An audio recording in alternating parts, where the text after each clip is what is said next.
설교 제목에 사용되어진 격동이라는 단어는 몹시 흥분하여 어떤 충동을 느끼는 부정적인 감정을 격동이라고 합니다. 반면에 감동은 크게 느끼어 마음이 움직이는 긍정적인 감정을 말합니다. 오늘 우리가 함께 읽고 묵상할 본문 말씀에는 하나님을 크게 격동시킨 무리가 나오고 또 하나님을 감동시킨 한 사람이 등장합니다. 이스라엘 백성들은 모세가 하나님의 말씀을 받기 위해 시내산에 올라가 있는 동안 그 기간을 견디지 못해 아론을 부추겨서 금으로 송아지 형상을 만들고 그 우상을 숭배하는 기가 막힌 일을 벌이게 됩니다.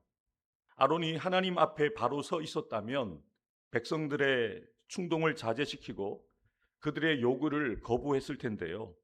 아론은 백성들의 요구를 거부하지 않습니다. 그들에게서 금을 모아서 금 송아지 형상을 만들게 됩니다. 그 앞에 제단을 쌓고 절기를 선포를 합니다.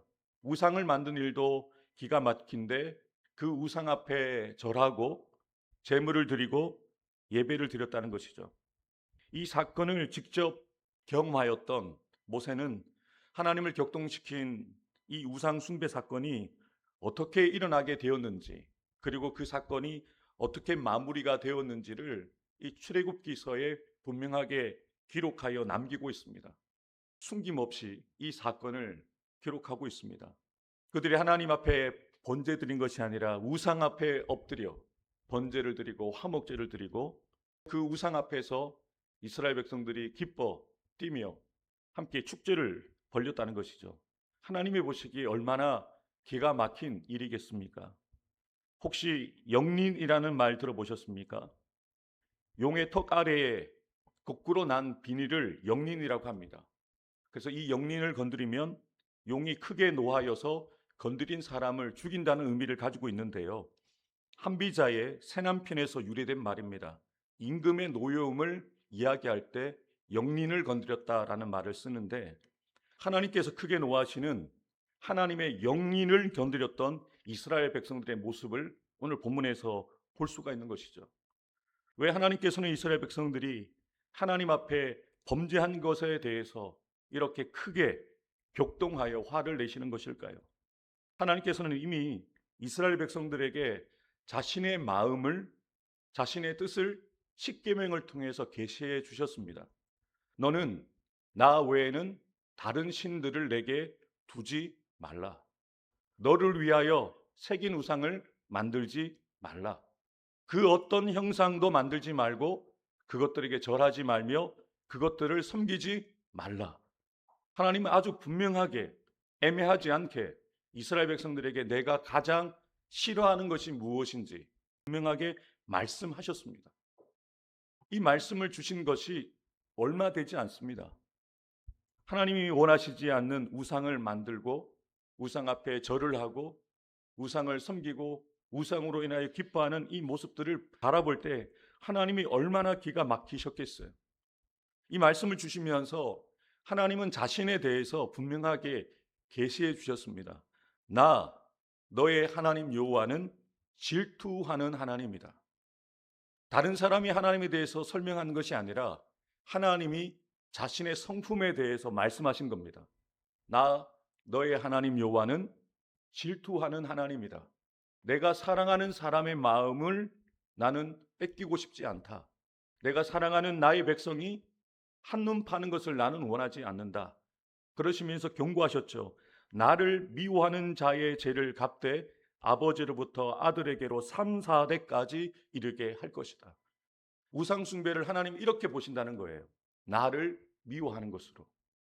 하나님 아닌 다른 우상을 바라보고 섬기는 것을 하나님은 나를 미워하는 것으로 판단하시겠다는 거예요. 나를 배신한 것으로 판단하시겠다는 거죠. 그래서 하나님께서는 이러한 상황들을 다 지켜보고 계시다가 모세에게 아주 급하게 내려가라고 말씀하시죠.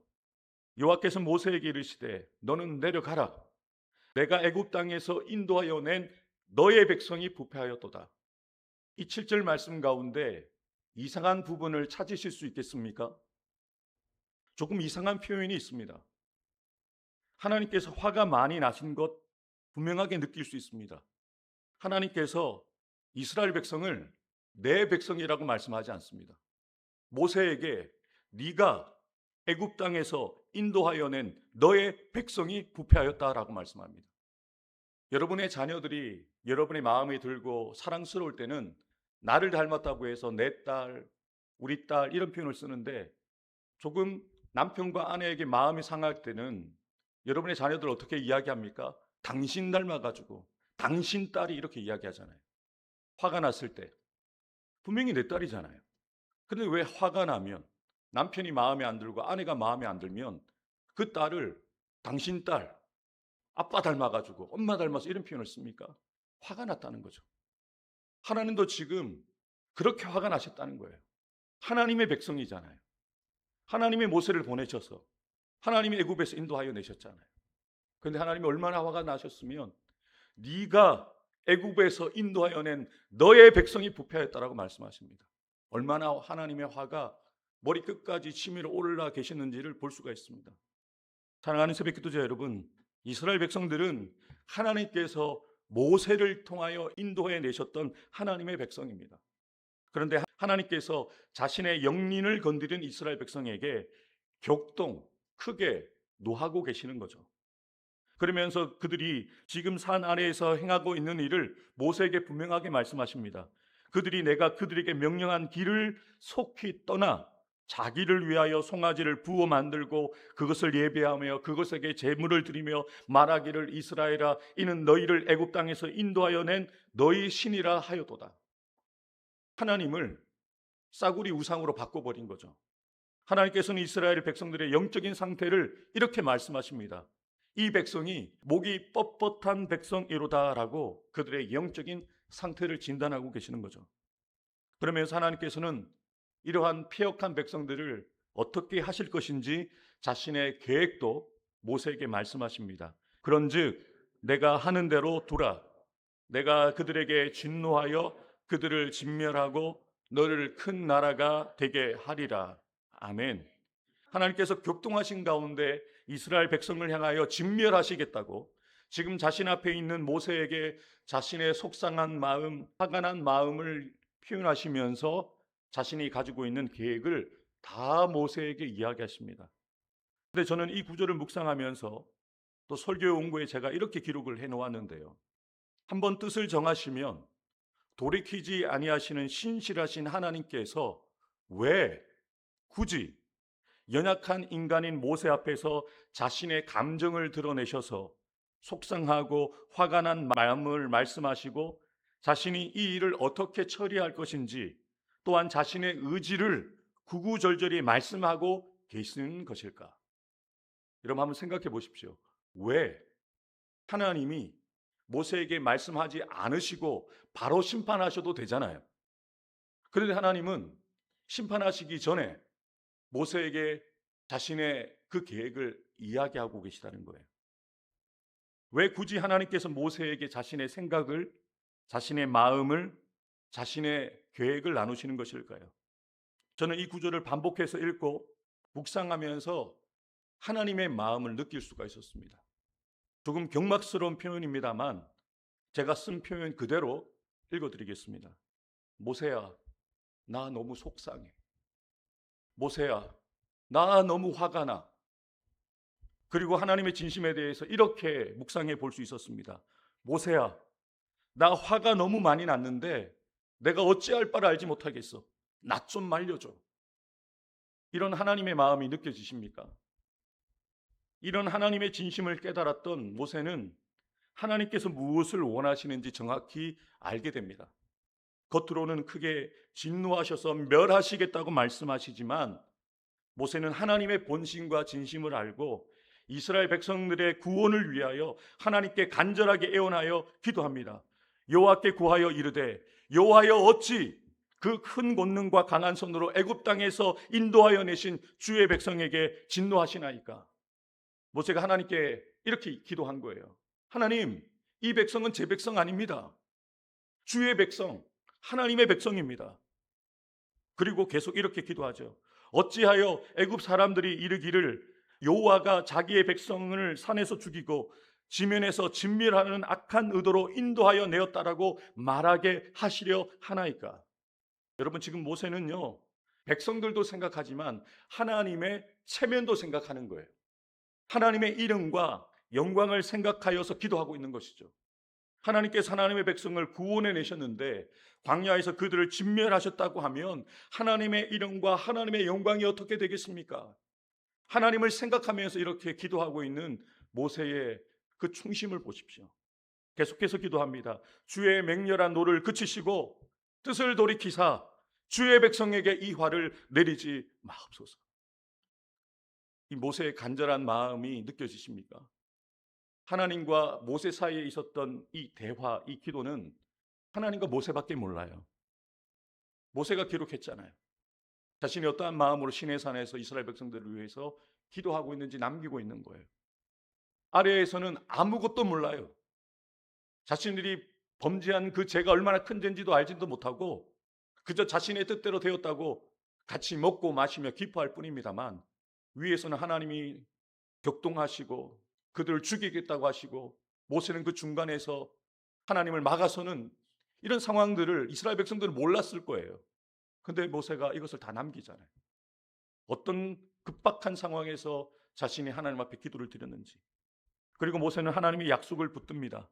아브라함과 이삭과 이스라엘 곧 야곱, 그들의 선조들에게 하나님께서 약속하셨던 그 약속을 상기시키면서 이렇게 기도하는 거예요. 하나님은 신실하시기에 약속하신 것을 반드시 지키시는 하나님이시지 않습니까? 하나님의 그 성품에 의지하여서 호소하는 거예요. 뜻을 돌이켜 주십시오. 진노를 거두어 주십시오. 모세는 간절하게 기도합니다. 이스라엘 백성들이 죄를 지었습니다. 그들이 분명히 하나님 앞에서 큰 죄를 범했습니다. 그렇지만 그들은 여전히 하나님께서 사랑하시는 하나님의 백성이지 않습니까? 죄를 지었어도 하나님께서 사랑하시는 백성이라는 것을 모세는 분명히 이것을 붙들고 간절히 기도하고 있는 거죠. 여러분, 이 기도가 어떤 역사를 만들어냈을까요? 이 기도가 하나님의 마음에 맞았습니다. 여호와께서 뜻을 돌이키십니다. 하나님께 감동을 드린 기도였다는 거죠. 하나님도 화가 나셔서 이스라엘 백성들을 진멸하고자 하셨지만 그 앞에서 자신을 막아서는 자신을 위하고 이스라엘 백성들을 위하는 중보자가 되었던 모세의 기도에 감동하셔서 하나님의 뜻을 꺾으십니다. 하나님의 뜻을 돌이키십니다. 하나님의 마음을 움직인 것이죠. 하나님의 마음을 감동시킨 것이죠. 이스라엘 백성들이 금송아지 우상을 만들고 우상 숭배를 했던 죄가 큰 죄라는 사실을 부정할 수 없습니다. 그런데 이 큰 죄를 범한 이스라엘 백성들을 위하여 하나님 앞에서 백성들을 대신하여 기도하는 하나님을 감동시키는 모세 한 사람의 기도가 어떠한 역사를 만들어내고 있는지를 우리는 주목하여 보아야 되는 것이죠. 신실하신 하나님께서 모세의 기도를 들으셨습니다. 그리고 자신의 뜻을 돌이켜서 하나님께서 내리시겠다는 그 진노를 이스라엘 백성들에게 내리지 않으셨습니다. 그렇게 하나님의 기도의 응답을 받고 산 아래로 내려갔던 모세가 직접 목도한 현장은 더 심각했습니다. 하나님 앞에서 이스라엘 백성들의 죄를 용서해달라고 부르짖었던 하나님의 자비를 구하였던 그 온유한 모세조차도 크게 분노할 정도로 상황이 너무나도 심각했습니다. 그래서 모세는 우상 숭배에 가담했던 자들을 징계하고 그들을 심판하는 일을 행하게 되어지죠. 그리고 이렇게 상황을 다 정리한 후에 모세가 다시 산에 올라갑니다. 이튿날 모세가 백성에게 이르되 너희가 큰 죄를 범하였도다. 내가 이제 여호와께로 올라가노니 혹 너희를 위하여 속죄가 될까 하노라 하고. 아멘. 하나님 앞에 다시 올라가서 모세가 기도하겠다는 거죠. 하나님께 나아가서 모세는 이스라엘 백성들의 죄를 숨기지 않습니다. 그가 직접 목도한 이스라엘 백성들의 죄를 인정합니다. 하나님, 이들이 자기를 위하여 큰 신을 만들었습니다. 큰 죄를 범하였습니다. 그리고 이스라엘 백성들을 대신하여 자신이 하나님 앞에 가슴을 찢으면서 회개 기도를 드리고 있는 것이죠. 자신의 죄인 것처럼 하나님 앞에 고백합니다. 지도자이기에 백성들의 잘못이지만 그것을 자신의 잘못처럼 짊어지고 하나님 앞에 기도하는데 이렇게 기도합니다. 그러나 이제 그들의 죄를 사하시옵소서. 그렇지 아니하시오면 원하건대 주께서 기록하신 책에서 내 이름을 지워버려 주옵소서. 지금 모세는 사생결단의 마음으로 하나님 앞에 회개 기도를 드리고 있는 거죠. 이스라엘 백성들의 사죄를 위하여, 이스라엘 백성들의 용서를 위하여 대표 선수가 되어 간절하게 기도하고 있는데, 하나님께서는 이 기도에 어떻게 응답하십니까? 하나님께서는 모세의 간절한 기도를 들으십니다. 물론 이 일로 인하여 가담했던 백성들을 하나님의 치시는 일이 있긴 했지만, 모세의 기도를 들으신 하나님께서는 이스라엘 백성들이 다시 광야 길을 걸어가게 하시고 다시 자신의 백성으로 살아가도록 하는 은혜를 허락해 주신 것이죠. 사랑하는 새벽기도자 여러분, 오늘 저와 여러분의 삶 또한 하나님을 격동시키는 무리로 살아갈 것인가, 아니면 하나님의 마음을 감동시키는 그 한 사람으로 살아갈 것인가, 이것을 결정하게 될 것입니다. 하나님께서는 오늘 우리에게 주신 말씀을 통해서 하나님의 마음을 알고 신실하신 하나님의 약속을 붙잡고 하나님의 마음을 아프게 하는 자들을 위하여서도 목숨을 걸고 기도하는 그 한 사람이 되라고 우리에게 도전하십니다. 이 땅을 위하여 성을 쌓으며 성 무너진 데를 막아서서 나로 하여금 멸하지 못하게 할 사람을 내가 그 가운데서 찾다가 찾지 못하였으므로 내가 내 분노를 그들 위에 쏟으며 내 진노의 불로 멸하여 그들 행위대로 그들 머리에 보응하였느니라. 하나님은 지금도 하나님과 멸망당할 백성들 사이에 모세와 같이 막아설 자를 찾고 계십니다. 하나님을 위하여, 멸망당할 백성들을 위하여 기도할 수 있는 그 한 사람을 찾고 계시는 거죠. 하나님께서는 범죄한 수많은 사람들을 바라보시지 않습니다. 하나님께서는 자신의 마음을 알고 자신의 마음을 감동시키며 기도하는 한 사람을 주목하고 계십니다. 하나님의 역사는 하나님의 마음을 격동시킨 사람들을 통해서 만들어지는 것이 아니라 하나님께 기도하는 한 사람을 통해서 만들어진다는 것을 오늘 본문을 통해서 우리에게 분명하게 알려주시는 것이죠. 종교개혁자 존 낙스가 이런 말을 했습니다. 기도하는 한 사람이 기도하지 않는 한 민족보다 강하다. 기도하는 한 사람은 하나님을 움직이기 때문에 기도하지 않는 한 민족보다 강하다는 거죠. 하나님 앞에 등을 지고 하나님을 배신했던 200만의 모습을 바라보지 않으셨습니다. 하나님은 자신의 편에 서서 자신의 마음을 감동시킨 모세의 기도를 들으셔서 하나님의 뜻을 꺾으시고 모세의 기도에 응답해 주셨다는 것이죠. 기도하는 한 사람 모세가 하나님을 격동시켰던 수많은 이스라엘 백성들보다 하나님 앞에서 강하였다는 것을 분명하게 모세의 간증을 통해서 우리는 지금 도전받고 있는 것이죠. 사랑하는 새벽기도자 여러분, 이 땅을 위하여 저와 여러분들이 섬기는 부산로교회와 큰숲교회와 동부산교회를 위하여, 여러분의 가정과 여러분의 일터를 위하여 무너진 곳을 막아서서 하나님 앞에 기도하는 한 사람이 필요합니다. 저와 여러분들이 이 새벽에 여러분의 개인적인 기도 제목을 가지고도 기도하셔야겠지만, 하나님께서 왜 우리로 하여금 이 분향단 앞에 나와서 기도하게 하시는 것일까요? 하나님께서 저와 여러분들을 이 시대의 모세로 세우기 원하신다는 것이죠. 하나님의 뜻을 저버리고 하나님의 마음을 격동케 하는 수많은 무리가 아니라 비록 소수이지만 기도하는 한 사람이 되어 하나님의 마음을 움직이고 하나님의 마음을 시원케 해드리는 기도하는 한 사람으로 저와 여러분들을 택하여 부르셨다는 것입니다. 부족하지만 저와 여러분들의 기도가 우리의 자녀들을 살리고 우리의 가정을 살립니다. 부족하지만 저와 여러분의 기도가 우리의 성도들을 살리고 우리의 교회를 살립니다.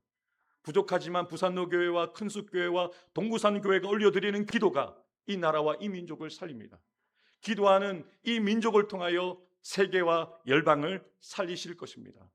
이 사실을 기억하면서 하나님, 부족하지만 하나님을 격동시키는 무리에 속하지 않고 하나님 편에 서서 하나님의 마음을 깨닫고 하나님의 뜻에 합당한 기도를 올려드리는 그 한 사람이 바로 제가 되기 원합니다 라고 기도하는 저와 여러분들이 되기를 주님의 이름으로 축복합니다. 모세처럼 하나님의 약속을 붙들고 믿음으로 기도하여 하나님의 마음을 움직이는 한 사람, 하나님께 기쁨과 감동을 드리는 믿음의 사람 되어지기 원합니다. 가정과 교회, 이 나라와 민족을 위하여 무너진 데를 막아서서 간절히 기도하여 가정이 살아나고 교회가 살아나게 하시며 이 땅의 치유와 회복, 영적 부흥의 역사가 일어나게 하옵소서. 하나님께서 나의 사랑하는 부산로 교회와 나의 사랑하는 성도들의 가정과 자녀들 일터 위에 복을 주시고 지켜주시며 더 큰 은혜와 능력을 더하여 주셔서 늘 평안하고 편안하게 하옵소서. 아멘.